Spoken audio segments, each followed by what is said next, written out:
why Henry Cejudo will not fight Chito Vera, Khamzat Chimaev with some new fight news, and much more in this week's weekly MMA news wrap-up. Hello and welcome to Bloodsport MMA. Salam alaikum to everyone. Let's start off with the big one. Henry Cejudo is unfortunately officially out of his probably title eliminator fight against Chito Vera at UFC 292. In the official statement on Twitter, Cejudo said, "Some important news. Unfortunately, I won't be able to compete on August 19th at UFC 292. I have a tear in my right shoulder that requires rehab. I wish I could have got in there with Chito, but I won't be able to make a full recovery in time." And so they're probably searching right now for a replacement that Chito can fight there. But I could also see that they just reschedule a fight because it doesn't sound like a crazy injury that will take a year or something. So I could see them rescheduling that fight for maybe even the Abu Dhabi card or something. October, September, something like that. Would be nice because I really like this matchup. I think it's a phenomenal matchup and I would love to see this. Another pretty recent, pretty new pullout news that we have is for the card next week, UFC 290 International Fight Week.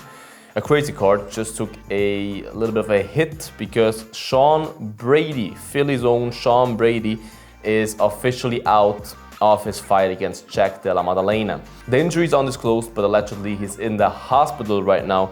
There is no replacement fighter as of right now. I think Kevin Holland was in talks for it and so on. We'll see if they find a replacement. 1 week replacement, that would be phenomenal, but of course takes a lot out of the hype for the fight because 1 week preparation is just not that much, even though I think Jack Della Maddalena would have run through Sean Brady anyways. After that, we have some good news, some nice news, heartwarming stuff. Alex Pereira, the former UFC middleweight champion, gifted Glover Teixeira, which is kind of his mentor, his coach, whatever, and his dear friend, a Harley Davidson motorbike. The context is Glover retired, and Glover actually always talked to Poatan, to Pereira, that he always wanted to buy a Harley and stuff. He loves to cruise around and whatsoever. And Pereira just thought, hey, this guy is so much for me, why not give him something back? And surprised him with a brand new Harley Davidson, and I would say enjoy the video, guys. Voltar, não vinha nunca, pô. Por quê? Bom presente pra você aí, pô. Que isso? Que isso aqui, cara? Hã? Que isso aí? Presentezinho. Hã? Comprou? Comprou? I hope this is because you need a garage to store it in. Ai, no caralho, velho. Hã? Caralho. What's going on, Glover? Porra. Glover, what's going on? Não, aí tem que ir embora. Bora, você comprou, pô? Você é minha? Sua, pô. Que isso, cara? It's a little Caralho, velho. And you? You're É crazy. isso, velho, mesmo? Era uma dessa, não era não? Sim, caralho, velho. Da Porra. você merece. Caralho, velho. Eu tô quase chorando aqui, bicho. What a beautiful video, beautiful to see and definitely heartwarming in some way. Staying with Alex Pereira, Luke Rockhold. Luke Rockhold. Like Costa would say, Luke Rockhold came out and said, oh my God, said he's confident he would make easy work out of Alex Pereira. Well, Luke Rockhold said, any day with Pereira, if I can get 10 seconds on the ground, I'll fucking kill that motherfucker. I agree. If Luke Rockhold has Pereira on the ground, it's a wrap. But I believe if they fight, 9 out of 10 times, Pereira just absolutely chins him, knocks him out with 2 shots because Luke Rockhold can't take a punch anymore. So yeah, it's kind of a nonsense story, but Luke Rockhold came out and said that. If you watched the news last week, you saw that Elon Musk and Zuckerberg are probably gonna fight. Looking like they are going to fight. And now we have some updates. Many fighters came out and offered their coaching services to both of them, like for example John Jones offered it to Zuckerberg and so on. But now we got a first response. George St. Pierre came out and said, at Elon Musk, that's the tweet, at Elon Musk, I'm a huge fan of yours and it will be an absolute honor to help you and be your training partner for the challenge against Zuckerberg. Elon Musk replied to that tweet and said, okay, let's do it. That would be phenomenal. I mean, GSP, the GOAT, I would love to see that. And I think he's a phenomenal coach as well. And Musk already trained. Musk is not a martial artist. Zuckerberg is already a martial artist in some regard. He trained since some time. Musk didn't train until now, but he now met with the famous podcaster and jiu-jitsu black belt Lex Friedman, who also trained with Zuckerberg before, and trained with him.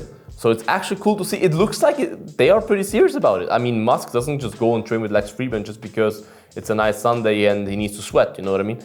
It looks like the fight is actually a possibility to really happen.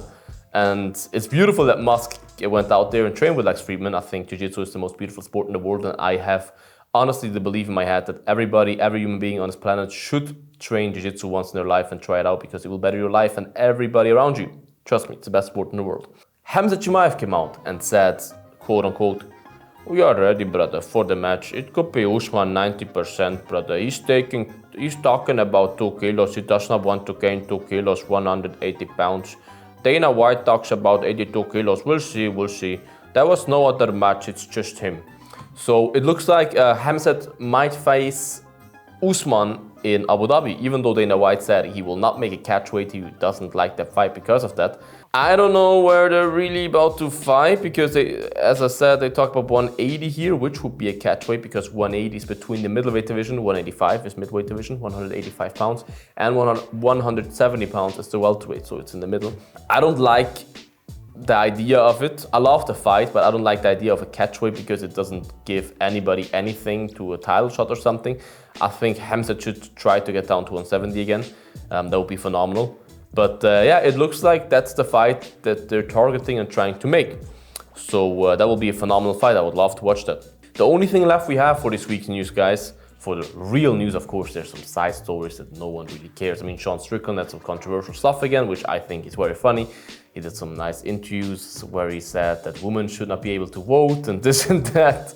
But Sean Strickland is just a madman. Like, you always have stuff, news like that of him every week, so it doesn't really matter too much to me. Rose Namajunas moves up a division, which I believe is pretty interesting. She moves up a division from 115 pounds to 125 pounds, and she fights Manon Fiorot in Paris. It's a very tough matchup. Manon Fiorot is a phenomenal Thai boxer, one of the best Thai boxers in the UFC from the female divisions, which is also another small girl for a weight class, and I believe Rose is perfect for strawweight for 115 pounds. I don't know why she's moving up. Maybe she had some struggles with the weight cut. I don't know. But it should be an interesting one. Interesting decision, and I'm curious to see how that fight goes. Definitely an exciting matchup. Another fight that you might not know about, that is a banger in my opinion, is Shavkat Rakhmonov against Kelvin Gastelum. That fight is now official. That's a banger of a fight. A banger of a fight. A risky fight for both guys. I mean, Kelvin moving back down now to 170 to welterweight, fighting number 5 ranked Shavkat Rakhmonov, who is 16-0 as far as I'm concerned, 16 finishes, which is absolutely insane. That's a banger of a fight, ladies and gentlemen. I can't wait to see that. That will be phenomenal.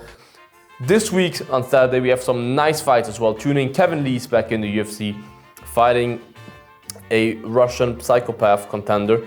And so many more interesting fights. And next week, the big international fight week. So stay tuned for more videos, more news all around MMA. And eat your vegetables, eat your fruits. Comment down below which news was the craziest one. Comment your opinions about the news, guys. I would really appreciate that. Like the video, subscribe to the channel, and see you in the next one. Bye-bye, guys. Bloodsport out.